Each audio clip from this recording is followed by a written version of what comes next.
because there had been talk for a couple of years leading up to that they wanted to do a whole line of like X-Men Origins movies, and that's why X-Men Origins Wolverine was just the first, and that there would also be an X-Men Origins Magneto, and a lot of people kind of think that project morphed into First Class, and I guess I just want to know, is that true, or go ahead.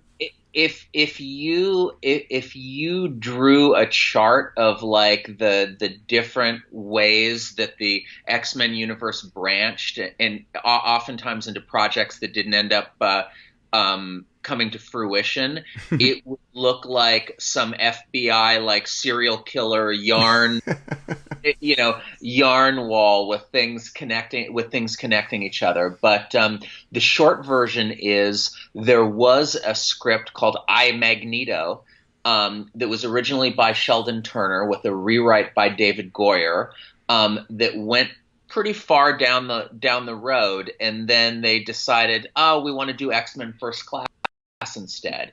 And then there was a version that Josh Schwartz wrote, the guy who did Gossip Girl and the OC, and they threw that out. And then they started over again with another version with Jamie Moss, I believe.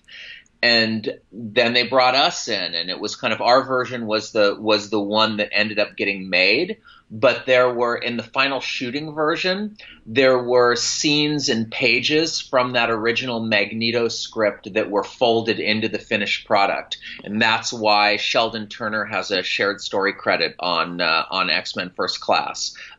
Some people were very angry at that, who were involved in the film. But in my mind, like when I read all of the different scripts, it was deserved. I was like, the opening in Auschwitz, and then with Sebastian Shaw, right out of that original script, except it was originally Mr. Sinister, which is why Sebastian Shaw actually has powers more like Mr. Sinister's than his own.